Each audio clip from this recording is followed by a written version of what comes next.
Bom, boa noite de novo, mas vamos lá. Então hoje vamos dar continuidade, feita a oração, preparados, continuidade e encerrar aquele capítulo da uranografia, que é todo aquele processo da criação planetária, do universo, da galáxia, tudo, a criação da matéria que a gente foi vendo desde a primeira aula, e hoje a gente vai concluindo, e a semana que vem pediria que todos viessem, além do professor da semana que vem ser uma pessoa extremamente mais capacitada que esse que vos falo, mas nós vamos ter dois filminhos que eu acho muito importantes.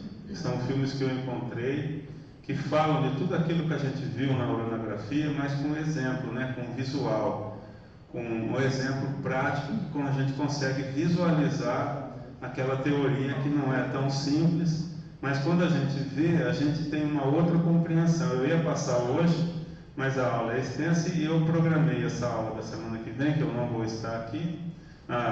O Paulo vai fazer a aula, tá? Mas tem dois filmes muito bacanas. Tem outra, vai ser bem visual, a aula toda vai ser muito bacana de assistir para consolidar isso tudo que a gente viu da uranografia. Então vamos lá. Vamos encerrando então o conteúdo da Gênese hoje, a respeito da uranografia. Então, a maravilhosa disposição e harmonia do universo só pode ter tido origem segundo o plano de um ser que tudo sabe e tudo pode. Isso fica sendo a minha última e mais elevada descoberta. O Isaac Newton, E o Newton, ele era religioso, vamos dizer assim. Ele tinha uma crença consolidada, em Deus, tudo. Ele procurava unir a ciência ele foi um dos precursores dessa questão, de falar de ciência e ao mesmo tempo tratar de religião. Então ele falava desse tipo de coisa, falando um pouco de religião, falando de Deus, Tem aquela historinha que eu acho que eu já contei para vocês, não tem? Da maquete do Sistema Solar. Já contei que é dele, Ele procurava exatamente essa fala dele, Depois que eles começaram a desvendar, os cientistas, começaram a desvendar o tamanho da galáxia, do Sistema Solar, o tamanho, a precisão das coisas, Quer dizer, essa volta que a Terra dá em torno do Sol, que é um negócio como um planeta, todo o Sistema Solar gira em torno da galáxia, uma velocidade incrível. A Terra gira em torno do Sol numa velocidade incrível, e depois de um ano a diferença é de segundos, Alguns falam que não passa de 2 segundos. De um ano para o outro, essa volta toda, com todo o Sistema Solar girando na galáxia, se deslocando junto, a Terra, um planeta girando em torno do Sol, de um ano para o outro, dá 2 segundos de diferença de uma volta para outra. Quer dizer, é um negócio fantástico, assim. A gente nem tem como avaliar isso, a precisão que é isso, para que haja possibilidade de vida no planeta, Então ele fala aqui, aquela historinha, da maquete do Sistema Solar. Ele fala que a maravilhosa disposição e harmonia do universo só pode ter tido origem segundo um plano de um ser que tudo sabe e tudo pode, Essa seria a interpretação de Deus, A gente não entende o que seja, mas que tem que ter, tem, Porque o efeito inteligente tem que ter causa inteligente,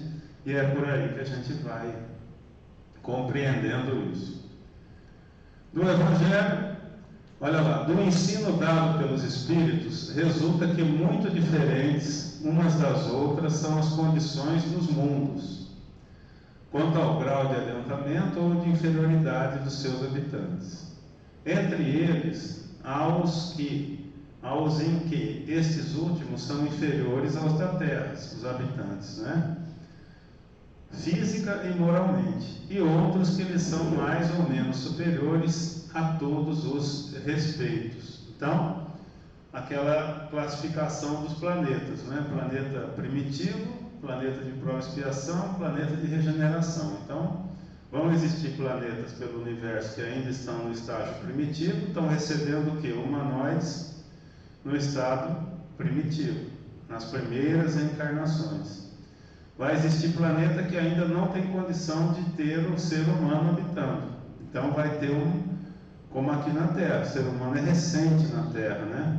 Então eles falam que a Terra passou por milhões e milhões e bilhão de anos tendo só animal aqui, né? Tendo a geologia, a Terra propriamente se formando, né? A natureza se modelando, depois uma infinidade de eras onde determinados tipos de seres vivos foram crescendo, né? As plantas, depois os animais primitivos, depois isso foi até gerar os mamíferos.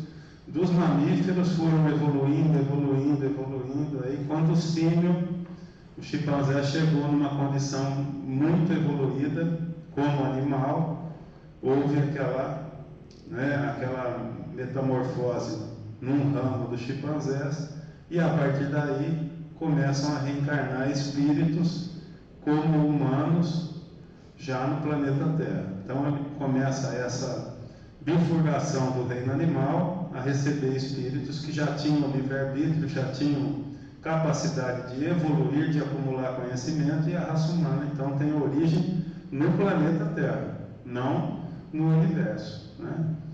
Essas coisas são tão fantásticas, né, que quando a gente fala que Jesus já era Jesus há 4,5 bilhões de anos, a gente não tem nem muito assim, parâmetro, né, de pensar que já existiam espíritos puros, né, há 4,5 bilhões de anos, com capacidade de agregar matéria para formar um planeta, né? Então, quer dizer, já não era somente, era uma questão já... É algo que a gente nem entende hoje, né? Quanto mais a 4,5 bilhões de anos. Nos mundos inferiores, a existência é toda material. Reinam soberanas as paixões, sendo quase nula a vida moral. À medida que esta se desenvolve, diminui a influência da matéria de tal maneira que, nos mundos mais adiantados, a vida é, por assim dizer, toda espiritual. Então, como assim toda espiritual, né? Já não tem a característica, a vida já não se pauta pela matéria, né? Os espíritos que habitam esses mundos, os mundos felizes, eles já superaram essa questão das vicissitudes, já superaram a questão do egoísmo, do orgulho, dos sentimentos menos evoluídos, né? Quer dizer, os instintos já foram plenamente superados pela razão e pelos sentimentos mais puros, né? Então, eles já estão mais sujeitos a essas coisas que a gente ainda vive, né?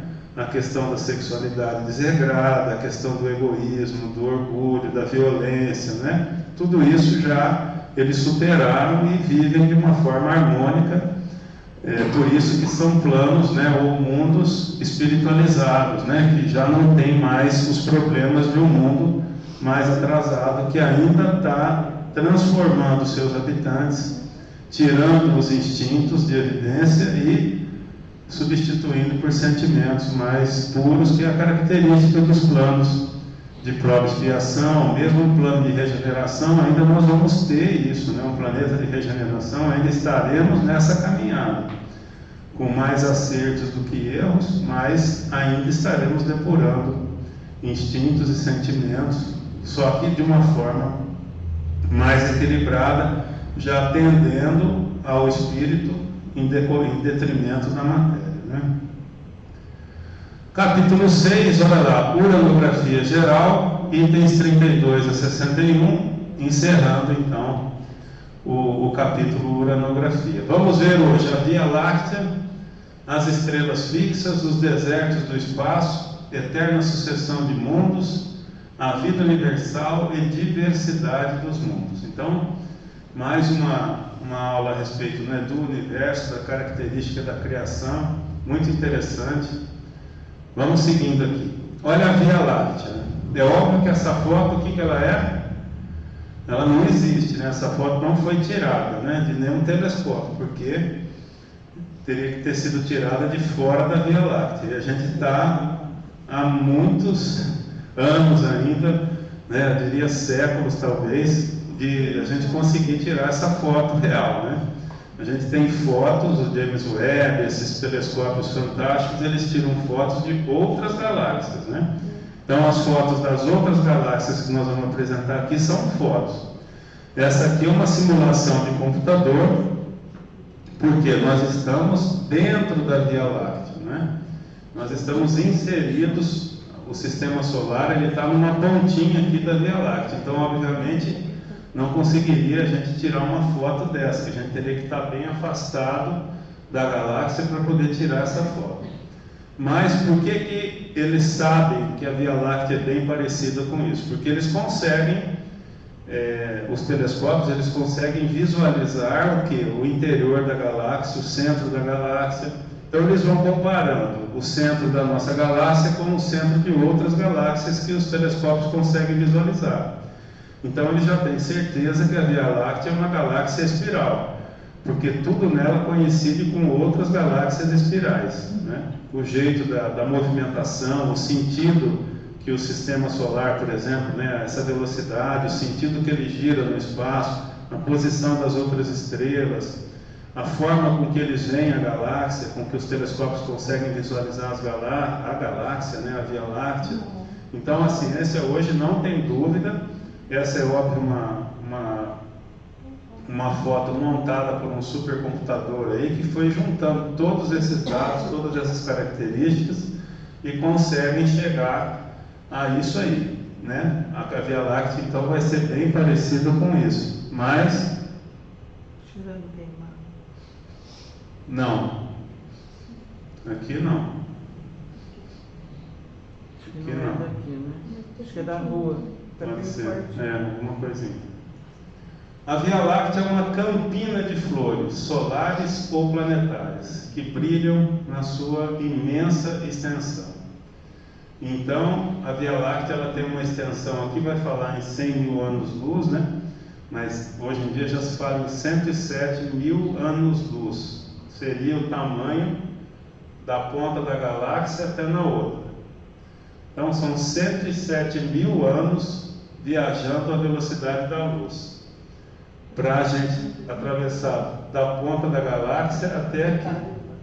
Então, é um negócio assim, quase que inimaginável, a gente pensar 107 mil anos viajando a 300 mil quilômetros por segundo. É isso aí, né? Se a gente tivesse uma máquina que viajasse a velocidade da luz, 300 mil quilômetros por segundo, a gente demoraria 107 mil anos para atravessar a galáxia, né? Então, esse é o tamanho da Via Láctea. Olha lá, a Via Láctea é a posição do sistema solar. Então, olha, o sistema solar, o Sol, os planetas, todos eles ficam nessa posição, né, aproximada da galáxia, que é uma galáxia espiral, né? Vejam que é como se fosse um redemoinho, né, de água, né, uma pia, né? Ela tem esse sentido espiral. O centro da galáxia, olha a quantidade de estrelas que tem no centro da galáxia, né? Em comparação com onde fica o sistema solar. Então, olha a intensidade luminosa de uma galáxia espiral no centro, né? E o sistema solar fica lá na pontinha. Essa é a posição relativa do sistema solar, né, dentro da nossa galáxia. Então, 100 mil anos-luz, hoje já se fala em 107 mil anos-luz, né, da ponta da galáxia para a gente. Então, o núcleo da galáxia está aqui, o bojo central, né, seria toda essa área mais luminosa, o Sol numa pontinha aqui, né, posição aproximada. Isso tudo eles conseguem medir hoje em dia com esses telescópios mais modernos, porque eles conseguem estimar o centro da galáxia, que é visível.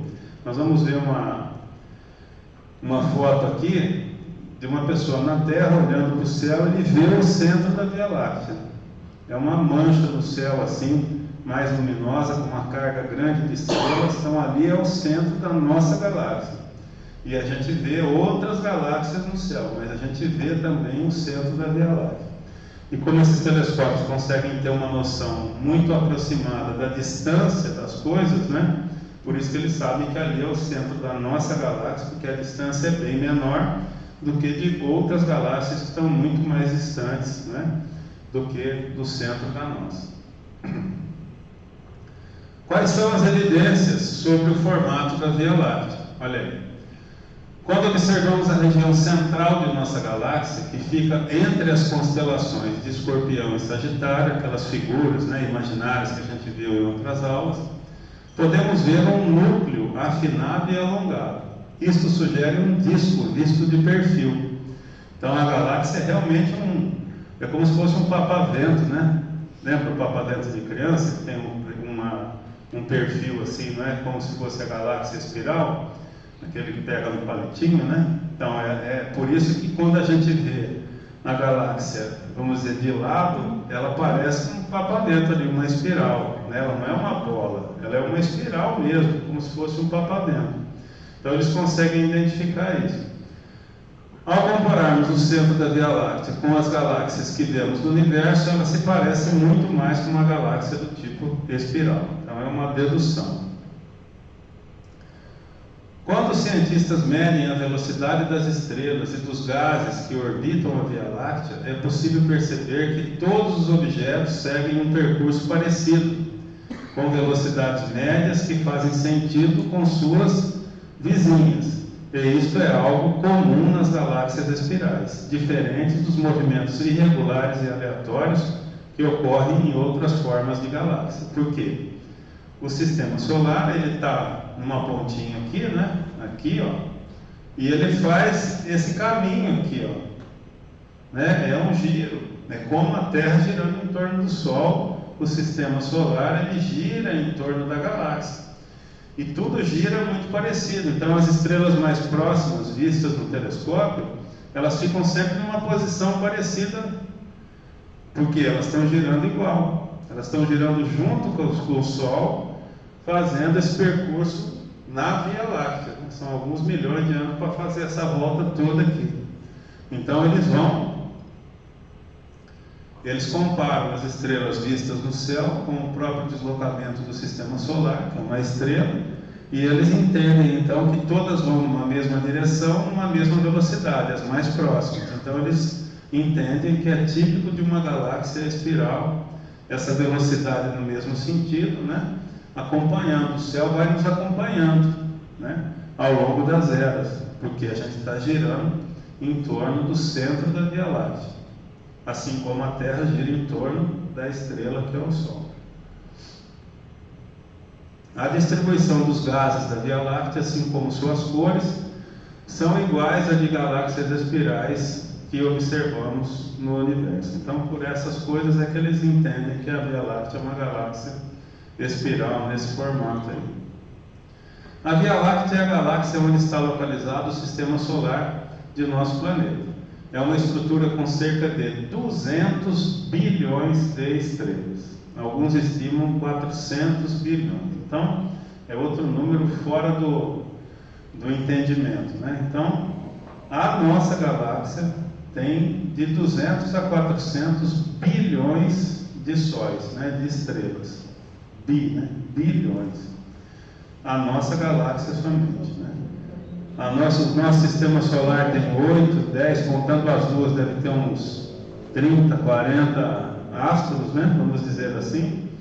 Então, imagina a quantidade de planeta que tem nesse mundo, né?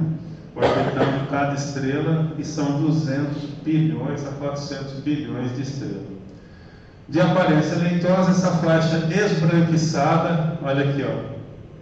Essa faixa esbranquiçada a olho nu que atravessa o céu de uma extremidade à outra, quando observada através dos telescópios, demonstra tratar-se de milhões de sóis, mais luminosos do que o Sol de nosso sistema planetário. Então, ó, esse rastro aqui, ó, é a nossa galáxia, é o que a gente consegue ver como se a gente estivesse no mesmo nível, né? Porque ela é uma espiral, ela é como se fosse um plano a galáxia, né?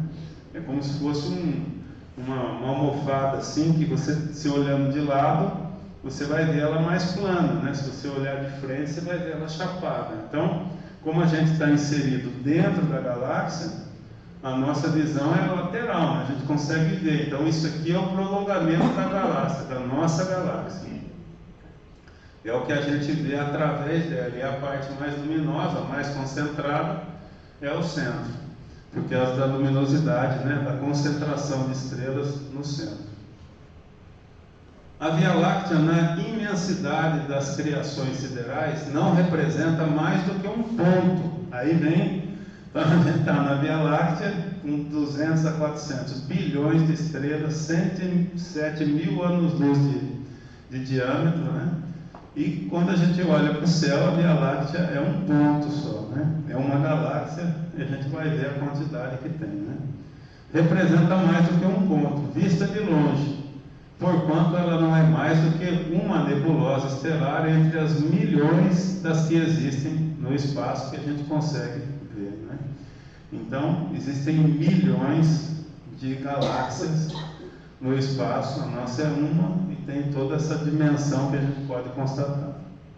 Se ela nos parece mais vasta, é pela única razão de que nos cerca e se desenvolve em toda a sua extensão, sob os nossos olhares, ao passo que as outras, sumidas nas profundezas insondáveis, mal se deixam entrever. Então é óbvio que todo esse céu que a gente vê, ele a olho nu, faz parte o que? Da Via Láctea. Então todas essas estrelas que nós vemos no céu, elas fazem parte da Via Láctea, a olho nu, aquelas que a gente consegue identificar. Quando a gente usa um telescópio potente, a gente consegue o que? Ver, além da Via Láctea, a gente vê outras galáxias. Mas essas que a gente vê, Três Marias e tal, Cruzeiro do Sul, Estrela Polar, todo esse céu que a gente vê, ele faz parte da Via Láctea, porque são as que estão mais perto da gente, que a gente consegue vislumbrar, né? Segundo as observações mais recentes, a Via Láctea é um imenso aglomerado de estrelas, espiralado com 100 mil anos-luz de diâmetro, como a gente falou. Deve ter um formato aproximado, né, disso aqui. Aqui, ó, é a visão já de uma outra galáxia, né? Não é de uma estrela. Se fosse possível atravessá-la em um avião a jato moderno, então olha aí, já é outra viagem, né? Em um avião a jato moderno levaríamos 100 bilhões de anos para fazê-lo, né? Para a gente ter uma noção assim de espaço, né? Então 107 mil anos-luz percorridos por um avião a jato do mais veloz demoraria 100 bilhões de anos, né? Mais do que a Terra foi criada há 4,5 bilhões de anos, né? Quer dizer, é algo que não dá para imaginar, né? As galáxias se agrupam em superaglomerados. O superaglomerado local, da qual faz parte o grupo local, então, existem no céu, eles conseguem identificar regiões onde existem uma concentração de galáxias, né? A gente não está falando de estrela, a galáxia é uma concentração de estrelas, né? Então, um monte de estrelas atraídas pelo núcleo. E é como as estrelas de uma galáxia, elas ficam ali por quê? Por que elas não esparramam no espaço, né? Pelo mesmo motivo que a Terra não esparrama no espaço em relação ao Sol. Elas têm a atração gravitacional, e esse filminho que nós vamos ver a semana que vem é fantástico para a gente entender isso. Quer dizer, por que a Terra fica grudada no sistema solar? Por que ela não sai? Porque tem uma velocidade fantástica, são milhares de quilômetros, né? Que a Terra viaja no espaço. Por que ela não escapa, né? Não vai embora? Por que ela fica presa no sistema solar? Esse filminho da semana que vem é fantástico para a gente entender isso. Que não é uma questão que tem um ímã puxando a Terra. É porque o espaço está deformado por conta do Sol. Então, o Sol, todo o sistema massivo, né, toda a massa muito grande, ele deforma o espaço-tempo. O espaço é deformado, o espaço é como se fosse uma tela, como se fosse uma lona esticada, assim. Não é um nada. Ele forma como se fosse uma matéria densa. E quando tem uma quantidade de massa muito grande como o Sol, ele deforma. É como se a gente pegasse uma cama macia e jogasse uma bola de boliche. Não deforma? mas não deforma só onde está a bola, puxa tudo para baixo. Se eu jogar uma bolinha, ela vai fazer assim e vai parar, né, no centro. Essa é a gravidade, né? Seria isso. Por que as coisas vão para o centro de um lugar que tem uma massa muito grande? Porque o espaço-tempo está deformado, então a Terra não consegue nem sair para o espaço e ela nem cai para dentro do Sol, porque a velocidade é muito grande. Se a velocidade fosse menor, ela entrava para dentro do Sol. Se fosse maior, ela saía na tangente. Então ela fica, sabe, um velódromo, né, que é aqueles velódromos curvos, o espaço-tempo é deformado daquela maneira. Então a Terra fica girando como ciclista naquelas pistas que tem inclinação. Então não tem muito, se ele diminuir a velocidade, ele tende a vir para o meio. Se ele for muito rápido, ele sai na tangente. Então ela fica grudada porque o espaço é deformado. Aquilo que tinha antigamente nos circos, o Globo da Morte. Isso, é uma coisa, o espaço é aquilo, é tipo, o espaço em torno do Sol, ele não é plano, ele tem uma deformação, porque o Sol, o peso do Sol, a massa solar deforma o espaço. E a gente vai ver isso na aula com um filminho muito esclarecedor. Então, olha lá, que interessante, né? A Terra é isso aqui, ó, perto de Júpiter e perto do Sol. Então, essa é uma imagem bastante interessante, né? A Terra é isso aqui, perto do Sol. Aqui são os planetas, né? Aqui é Júpiter, aqui é Saturno, e tem o Urano, Netuno, eles são grandes também, e tem os Marte, são os pequenininhos aqui que tem aqui. Ora, sabendo-se que a Terra nada é, né? Olha a Terra aqui, perto do Sol, né? Perto de Júpiter. Sabendo-se que a Terra nada é ou quase nada no Sistema Solar, porque olha o tamanho da Terra perto do Sistema Solar, né? Nada é ou quase nada. Então, ó, Sistema Solar, e que o Sistema Solar, né, é o que? Quase nada na Via Láctea. É aquele pontinho de poeira lá na Via Láctea, na galáxia, né? E ainda que esta, né, a Via Láctea, é ou quase nada na universalidade das nebulosas, que por sua vez é bem pouca coisa dentro do imensurável infinito. Começando-se a compreender o que o globo terrestre é, né, e o que somos nós, né? Então a gente ter um pouco de humildade quando a gente pensa nessas coisas, né? E entender a complexidade da gente estar vivo, né? Assim, de como existe vida aqui nesse planeta dentro dessa imensidão que é o universo, né? As estrelas fixas, olha aí, Alcione, Maró. Por que as estrelas são fixas no céu? Não é que a estrela é fixa, né? É que a gente está viajando junto, né? Então, estrela fixa no céu são as que estão próximas do Sistema Solar, porque todas estão naquele passeio em torno do centro da galáxia. Por isso que algumas estrelas são fixas. Por isso que o Cruzeiro do Sul aponta sempre para o sul do planeta, porque essas estrelas estão viajando junto com a gente. Então a gente tem uma visão relativa dela sempre parecida, mas está tudo em movimento, né? Está tudo girando em torno do Sistema Solar. Por isso que a estrela polar, como a gente viu, dá o norte no hemisfério sul, por isso que o Cruzeiro do Sul dá o sul no hemisfério sul, né? E isso desde que o mundo é mundo, né? Os navegadores já usavam isso. Essas estrelas têm uma posição relativa para quem está na superfície do planeta Terra fixa, mas tão longe de estar parada, né? É que a Terra, o Sistema Solar, caminha junto com elas, varia um pouquinho ao longo dos anos. Tanto que eu falei o negócio das pirâmides lá do Egito, né? Que o céu de 4.000 anos atrás não é o mesmo céu de hoje.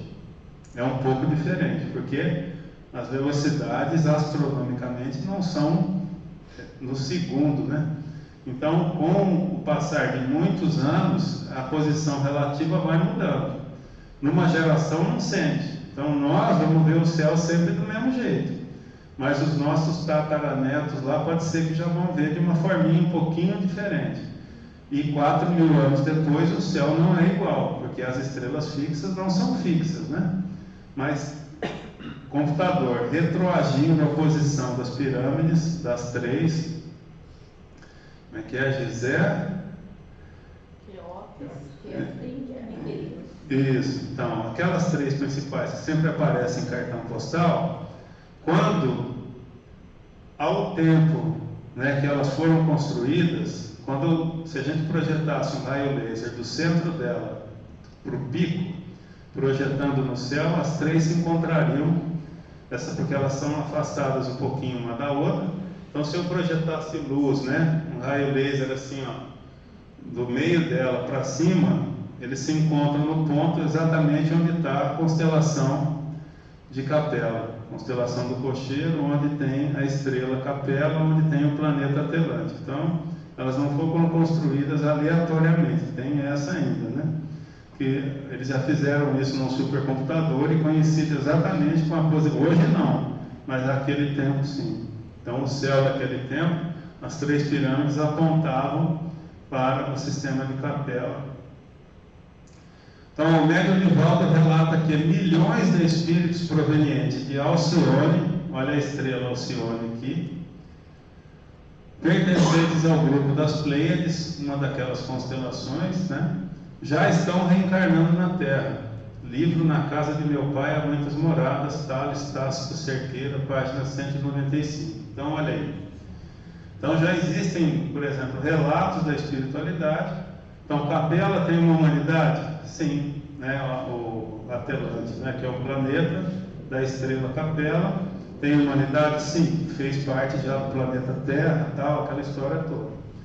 E no livro do Divaldo fala que aqui, em Alcione, que é um outro sistema estelar, né? Que deve ter planeta em redor dessa estrela, também existe uma humanidade e que muitos espíritos de Alcione estão reencarnando na Terra para ajudar nesse processo de transição de um planeta de prova e expiação para um planeta de regeneração. Então, certamente lá um planeta regenerado que está mandando espíritos para cá.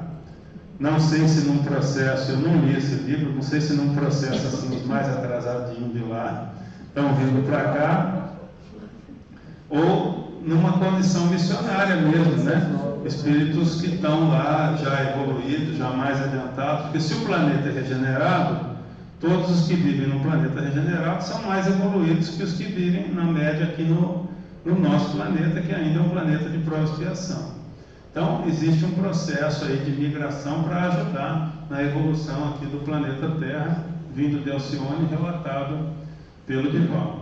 No livro Renúncia, o personagem Alcione, segundo Emmanuel, vem do sistema da estrela Sírius, de onde também se origina Maria de Nazaré, mãe de Jesus.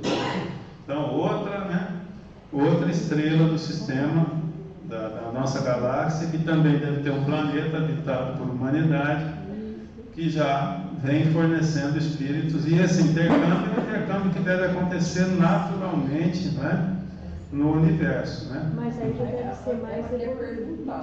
O quê? Pode falar, velho. Essas duas rins eu queria estar, eu vou sentar no meio. Eu tô pensando, eu falei pra ela assim, bom, então só vem eles de lá pra cá. Nós não temos a possibilidade de ir pra lá. Né? Não, para lá não sei, mas é normal, de tudo que eu já vi, né? Nós, por exemplo, um monte de habitantes aqui do planeta Terra, quando eles atingem uma evolução espiritual além da média planetária, eles também vão reencarnar em outros planetas. Então, essa migração ela é natural. E pode ter certeza que nem agora, bilhões de espíritos vão sair daqui e reencarnar no planeta primitivo. Para cá, eles são problemas, né? Aqui, eles não conseguiram evoluir, mas lá eles vão chegar como seres extremamente evoluídos. É o planeta Quiron? Então, ninguém sabe, né? Pode ter mais de um destino, não precisa ser um planeta só, mas eles vão chegar lá como os egípcios, né? Do tempo do Império, né, egípcio, aquele império fantástico, porque eles vão sair daqui engenheiros, químicos, né, vão sair daqui médicos, com toda a tecnologia, com toda a bagagem, vão chegar lá no planeta primitivo, ou seja, eles vão revolucionar o planeta, porque eles vão ter toda essa cultura e moralmente muito evoluídos. Aqui eles são um problema, mas lá, perto de um planeta primitivo, eles moralmente também vão ser muito evoluídos. Então eles vão alavancar um determinado planeta, só que à custa de sofrimento, porque óbvio que eles têm todo um conforto material que lá eles não vão ter. Então a vida vai ser dura. Mas eles vão fazer o que os capelinos fizeram conosco aqui, alavancar um planeta e vai rodando esse sistema, né? As chamadas estrelas fixas são os diversos sóis existentes no espaço sideral, pertencentes a uma aglomeração de astros que recebe o nome de Via Láctea, como eu comentei, né? Aquilo que a gente vê no céu, principalmente aquilo que está fixo, as estrelas que não mudam de posição, obviamente elas são estrelas da própria Via Láctea, estão naquele movimento junto com o Sol. Então, esses sóis não se encontram imóveis na amplidão do universo. A distância em que se situam da Terra e a perspectiva sobre a qual são observadas causam essa ilusão de óptica de que eles estão parados porque eles estão girando junto com a gente, né? Olha lá. Esses diversos sóis estão em sua maioria como o nosso, cercados de muitos mundos secundários que eles iluminam e fecundam, né? Então, cada estrela, assim como Capela, que é um sistema binário, né? Capela são duas estrelas, pertinho uma da outra, elas iluminam o que é Atelante, que é o planeta onde tem uma humanidade vivendo, que é a que veio para cá no Elo Perdido lá de Darwin, né? Quando eles migraram de lá para cá. Então, cada Sol faz a função do nosso Sol, cada estrela, né, faz a função do nosso Sol, fornecendo luz, calor para os planetas, para que nesse planeta possa ter vida, né, possa se desenvolver a vida como a gente a conhece, né? Então, tudo que a gente vê no céu não são planetas, são estrelas, né? São sóis. Certo número desses sóis são verdadeiros gêmeos na ordem sideral, formam sistemas binários, isto é, estrelas duplas. Um desses é Nelson Velho conhecido. Olha aqui, a imagem, isso aqui é uma imagem de um desses telescópios, não sei se do Hubble, de qual é, né? Ele são as duas estrelas que formam Capela, as binárias amarelas Capela, em foto do Cambridge Optical Aperture Synthesis Telescope. Então, é um telescópio lá de Cambridge, na Inglaterra, provavelmente. Ele fez essa observação e tirou essas fotos. Você vê que o pixel, obviamente, né, não é uma foto, né, está 4,2 anos-luz de distância, né? Mas são binárias. A olho nu parece uma, mas já no telescópio potente como esse, a gente vê que são duas, né? Elas giram uma em torno da outra. Elas giram juntas, né? As duas ficam girando em torno delas. E uma unidade astronômica é a distância da Terra ao Sol. Então, ó, mais ou menos, elas têm entre elas mais ou menos a distância que a Terra tem do Sol, é bem perto, né? A gente quem está ali vê dois sóis, né? Durante o dia, porque quem está perto é como se a gente, um planeta, por exemplo, lá em Capela, eles devem ver dois sóis, né? Então, de alguma forma, eles estão vendo dois sóis no horizonte, porque são duas estrelas próximas, eles vão certamente visualizar. Cada Sol está, pois, em sua maioria, cercado de muitos planetas, iluminados e fecundados segundo as mesmas leis que comandam o nosso sistema. Alguns têm dimensões e importância milhares de vezes superior ao nosso. Outros formam sistemas binários ou ternários, iluminando o céu, os seus mundos com fachos duplos ou triplos, criando condições de existência acima de nossa imaginação. Outros ainda são privados de planetas, porém com condições privilegiadas de habitabilidade. Aí já para o plano espiritual, né? Então a gente não tem muita ideia, né? Então as Três Marias, por exemplo, são 6 estrelas. Um daqueles pontos é um sistema ternário, são 3 estrelas, a gente vê uma. o outro é binário e uma é sozinho. Então, aquelas 3 Marias que a gente vê no céu com facilidade são 6 estrelas ali, certamente muito longe uma da outra, com planetas ao seu redor, né? Então, olha lá, a Via Láctea, né, 100 mil anos-luz de distância. E os desertos no espaço, olha lá. Então, a gente tem uma galáxia, uma concentração gigantesca de estrelas, bilhões de estrelas como a Via Láctea, mas olha isso aqui, ó. Isso é uma foto, né? Não da Via Láctea, mas uma foto do espaço de uma outra galáxia. Então, aqui uma concentração brutal de estrelas. E olha, desertos no espaço, né? Olha, nada aqui, ó, não tem estrela. Pensa assim, ó, tem 100 mil anos-luz sem estrela. Pelo menos da forma que a gente consegue ver hoje pelos telescópios potentes, né? Então, a imensidão que significa isso, né? Eu posso andar 100 mil anos-luz sem cruzar com uma estrela na minha frente, né? No espaço, negócio fantástico, né? Na galáxia, tudo perto da outra, né? Perto assim, a mais perto da gente, 4,2 anos-luz de viagem, mas quando a gente olha de longe, é compactado, né?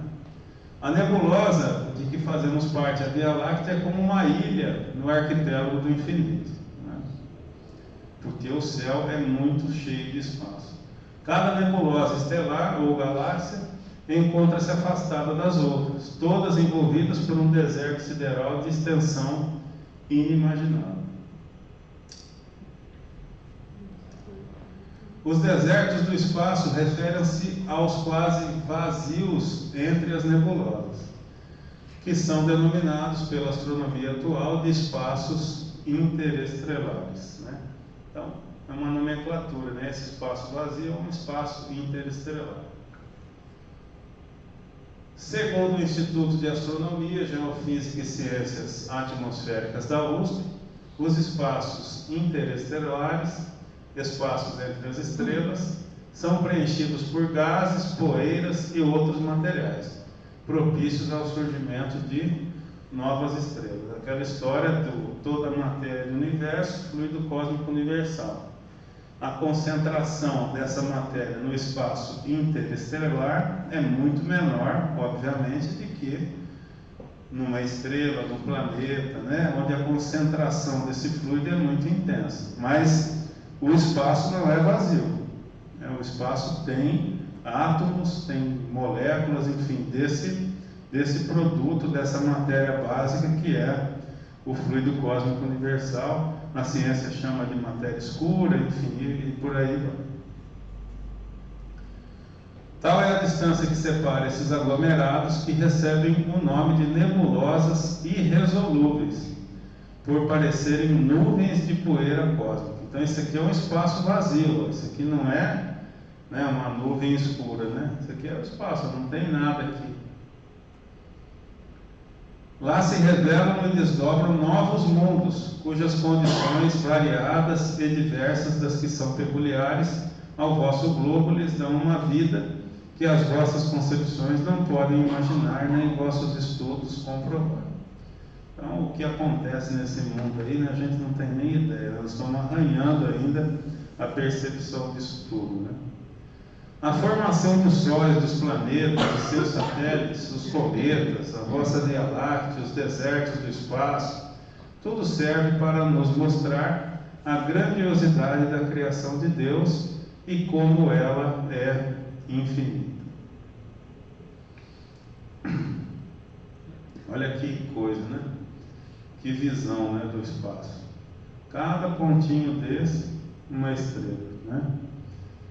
Uma estrela como o Sol, em torno disso tudo tem planetas, sabe Deus quanta vida que não tem por aí, né? E a gente está num pontinho desse de luz aí. Eterna sucessão dos mundos, né? Vamos lá. Uma única lei primordial e geral, que nomeamos forças diretrizes da natureza, foi otorgada ao universo, para lhe assegurar eternamente a estabilidade, a harmonia do mundo inteiro, considerada sob o duplo aspecto da eternidade do espaço é garantida por essa lei suprema. Então, tudo que tem no universo, ele segue, né, toda essa dinâmica, ela vale para o universo como um todo. Não é só para o planeta aqui nosso, porque, por exemplo, cientistas já provam que vai chegar um tempo em que o nosso Sol vai se expandir, né, toda a estrela, ela vai perdendo a matéria que faz ela, a reação nuclear que faz ela ficar sempre incandescente, vamos dizer assim, né, aquela incandescência do Sol, das estrelas, ela vai perdendo, está consumindo, né, está queimando, está consumindo. Chega a um ponto que o que fica faz com que ela expanda, ela perde a capacidade de ficar coesa, ela vai expandindo. Então a previsão é, toda estrela se comporta dessa maneira. A previsão é que o Sol, o tamanho do Sol, chegue até próximo de Júpiter, né? Então, quer dizer, o Sol vai ficar de um tamanho tal que ele vai englobar tudo que vem, Marte, Terra, Vênus, vai consumir tudo e vai chegar até perto de Júpiter, o tamanho do Sol. Quer dizer, vai torrar todo o sistema solar, todos os planetas do sistema solar vão ficar incandescentes, né? Aí depois ele reduz, fica uma estrela anã pequenininha, com uma densidade, com pouca luminosidade. Esse é o caminho, é um processo, né? É um processo que existe. As estrelas maiores, elas explodem, né? Elas têm uma explosão gigantesca que dá origem a supernovas, que é aquelas explosões galácticas lá que refletem numa região muito grande ao seu redor e tal. Uma série de coisas que a ciência vem estudando, só que isso vai acontecer daqui a alguns bilhões de anos ainda com relação ao Sol, né? Lá vai esse duplo aspecto em relação à eternidade e o espaço. São esses os aspectos? Uma lei primordial e geral que nomeamos forças diretrizes na natureza foi otorgada ao universo para assegurar eternamente a estabilidade, a harmonia do mundo inteiro, considerada sobre o duplo aspecto da eternidade e do espaço. Então, eternidade são esses os dois espaço, aspectos. né? Eternidade e espaço, quer dizer, não acaba nunca, né? Não é eterno, né? Nós somos eternos, o universo é eterno, não vai acabar. Então, a eternidade e esse espaço que é infinito. Na verdade, é a eternidade em relação ao tempo e o infinito em relação a não ter fim, né? Então, quer dizer, não existe uma idade, o tempo é relativo, né? Aquela questão da eternidade. O que é o tempo perto da eternidade? É nada, né? Não existe tempo, né? É só uma comparação, né? Tempo é uma comparação, na verdade ele não existe, porque se tudo é eterno, não tem tempo.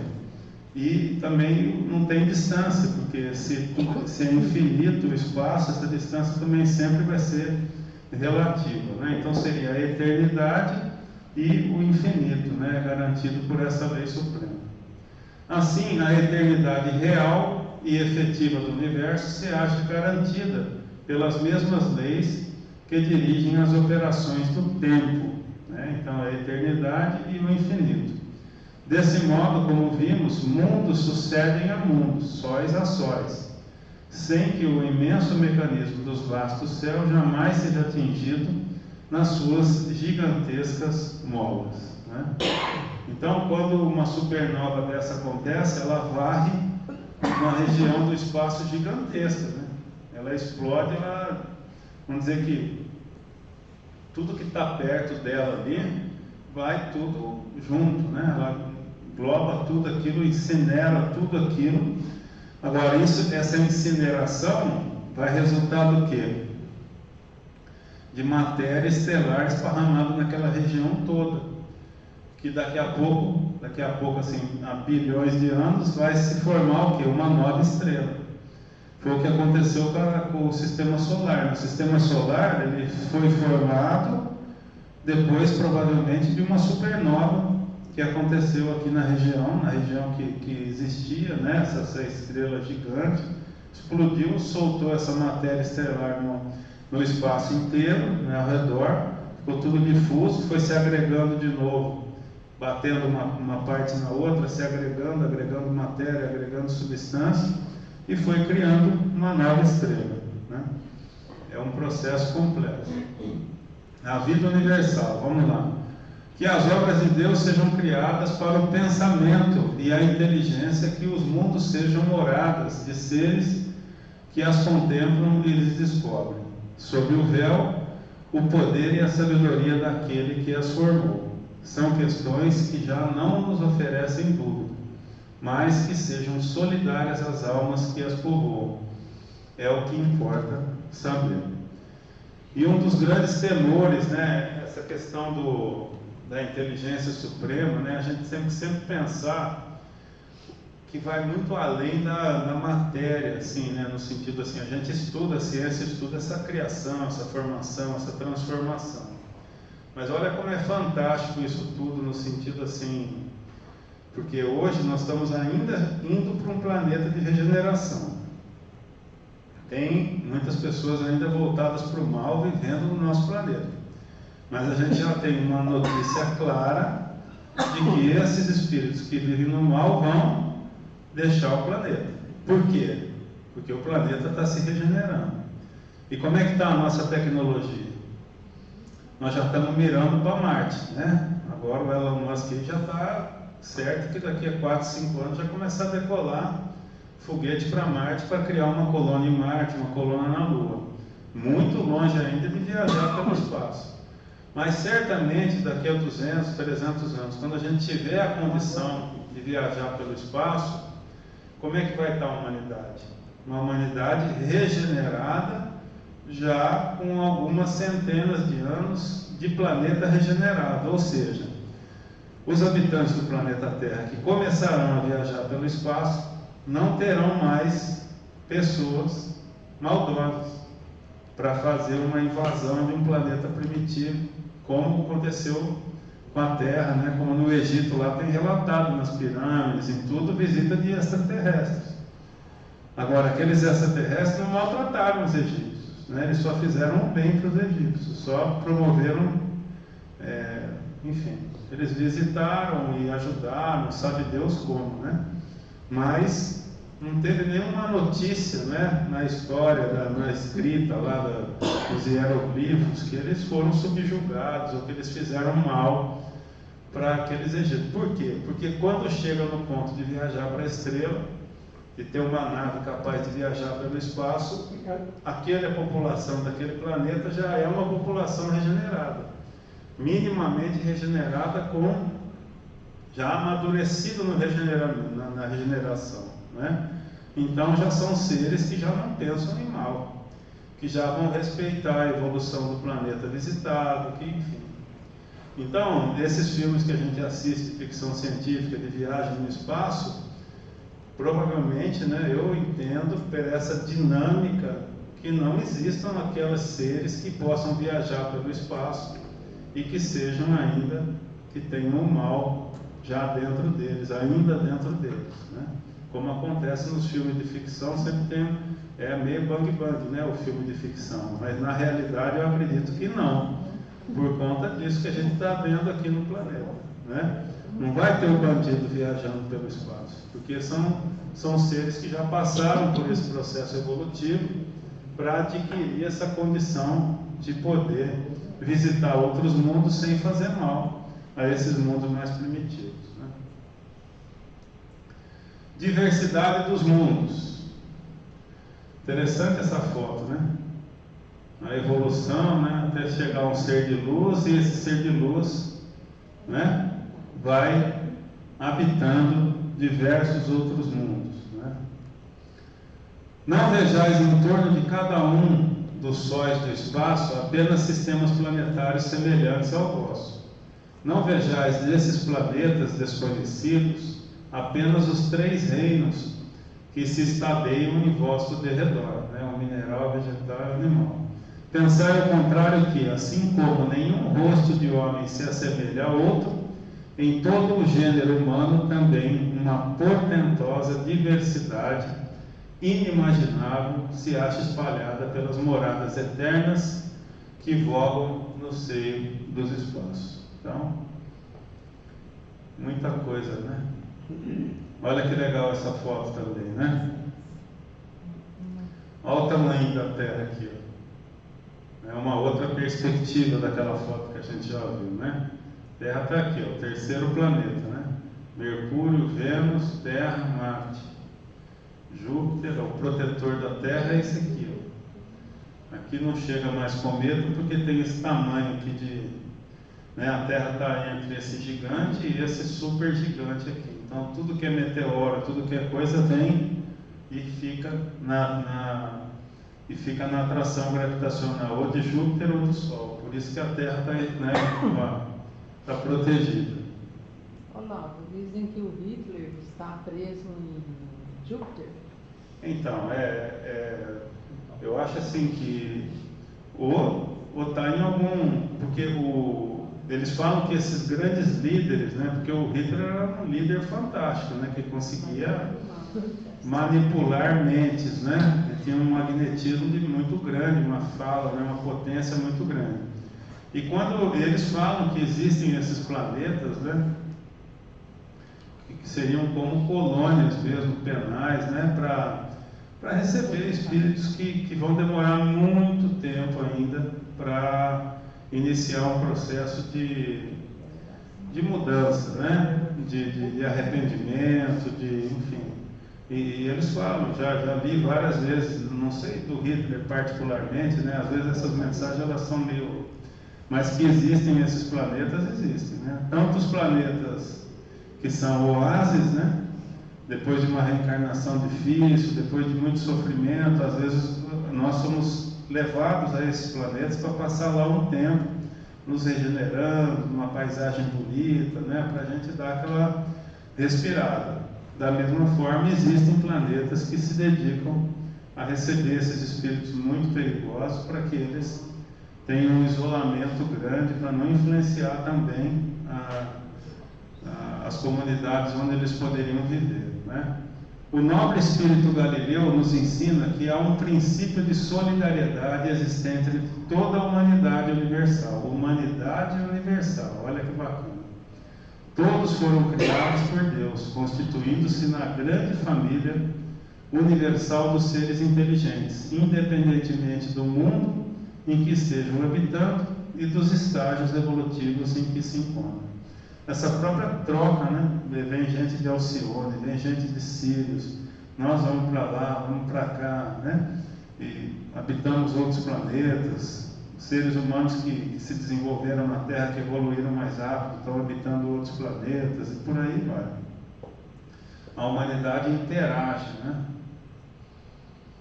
Outro fundamento trazido pela terceira revelação, e que é reafirmado pelo princípio da humanidade solidária, exposto por Galileu, é o da imortalidade dos espíritos e da sua transmigração até atingir a evolução máxima possível.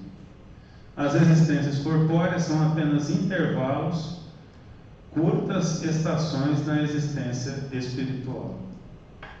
Está em Allan Kardec em Obras Póstumas. Aqui a gente tem fazer um apêndice aqui, né, uma lembrança que Obras Póstumas ela não foi escrita por Kardec, né? Isso é uma coisa que é interessante são apontamentos de Kardec, né? Que eles pegaram e fizeram um livro, né? Então ele não passou no filtro dele, né? Assim, o Kardec era um pesquisador, era uma pessoa extremamente calculista, né? Extremamente criteriosa, então ele fazia inúmeros apontamentos pelas experiências que ele tinha, por tudo que ele vivia com a mediunidade, por tudo que ele perguntava para a espiritualidade, por tudo que perguntavam para ele através da revista espírita, ele ia criando coisas, né? E à medida que ele se sentia seguro, ele criava uma obra, né? Ou quando ele sentia a necessidade de aprofundar o livro dos Espíritos, ele criou as outras 4 obras. Mas parou nisso, né? Ele não escreveu outras obras. Então, Obras Póstumas não é bem Allan Kardec, né? Quer dizer, são apontamentos dele, mas não passou no crivo dele para que se tornasse uma obra, outra obra, né, da codificação. Chico Xavier na Era do Espírito, capítulo 28. Olha que fantástica essa imagem, né? Essa imagem aqui, olha, é de galáxias se fundindo, né? a aproximação delas, elas se fundem e se tornam uma única galáxia. Né? Tá vendo? Elas já estão se unindo aqui, ó. Elas se aproximaram, uma atraindo a outra, e se fundem e viram uma única galáxia bem maior. Não deve ser um encontro muito tranquilo, né? Mas não é também uma colisão, porque é aquela história, né? A gente pensa assim, como é que vai bater tudo? Não vai, porque a gravidade, a atração não faz com que elas se choquem, né?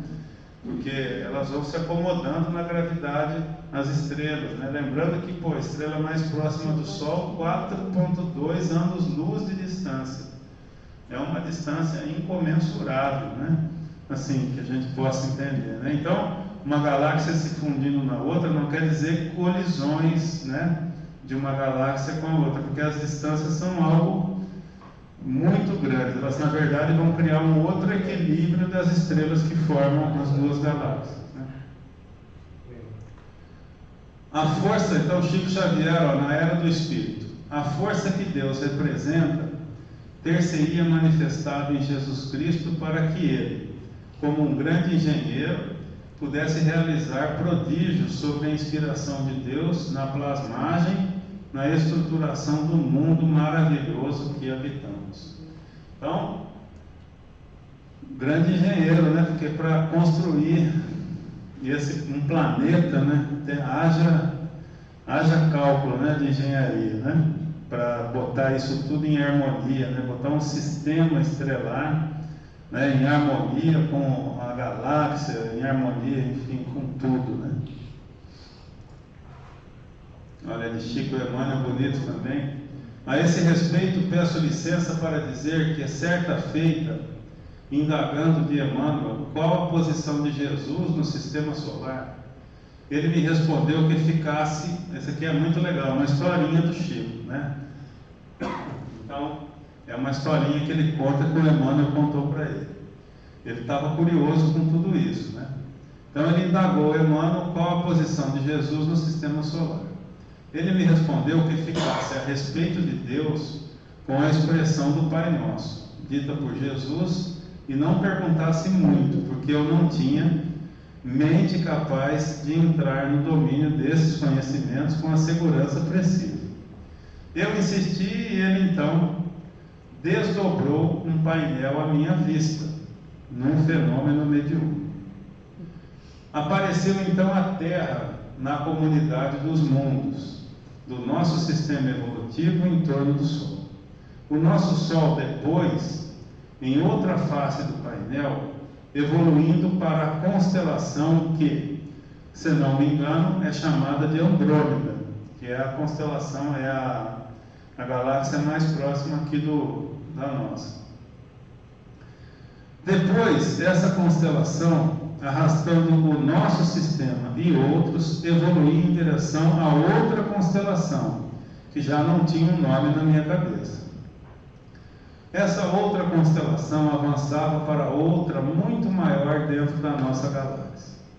Depois apareceu a nossa galáxia, imensa, como se uma lente de alta potencialidade estivesse entre meus olhos e o painel. E a nossa galáxia evoluía com outras galáxias em torno de uma nebulosa enorme, e que Emmanuel me disse que passava a evoluir em torno de outras nebulosas.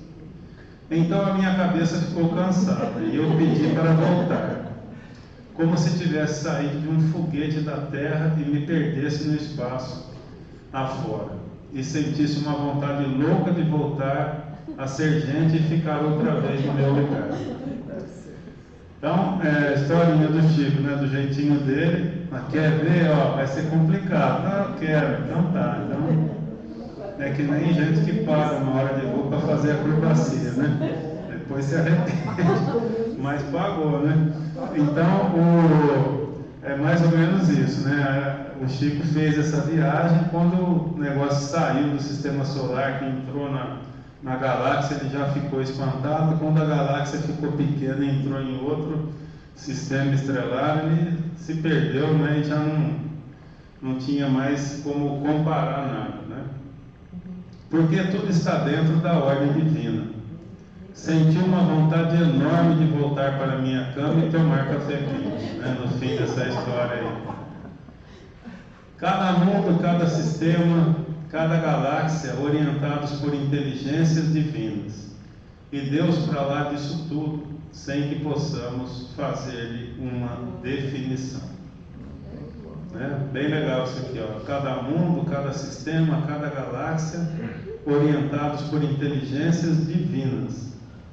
E Deus para lá disso tudo, sem que possamos fazer-lhe uma definição, sem que a gente possa entender, nem arranhar, né, essa questão de Deus. Né? Beleza, pessoal? É na hora, hein? Todo mundo entendeu tudo? Né? Então, eu acho assim que a gente não tem que entender essas coisas, porque nem a ciência que estuda isso entende. Né? Na verdade, então, a ciência, os cientistas que mais têm acesso a isso tudo, eles estão arranhando, né, esse entendimento. Né? Então, e na aula que vem a gente vai ter um filme especial desse telescópio James Webb, que é fantástico, uma revolução. Eles estão considerando assim, o que de melhor a humanidade já fez para entender essa realidade do universo. É uma reportagem, tem 2 filminhos, um fala especificamente do James Webb. E é fantástica a capacidade desse telescópio, né? A posição que ele fica no espaço, muito interessante da gente visualizar, que ele fica assim para lá, bem para lá da Lua, né? Ele fica do outro lado da Lua, num ponto de neutralidade da atração entre o Sol e a Terra. Ele precisa de pouco combustível para se manter nesse ponto, né? Ele vai explicar, é o ponto de Lagrange que chama, né? É um ponto onde a atração equilibra a Terra e o Sol. É uma atração que a pessoa fica parada lá, né?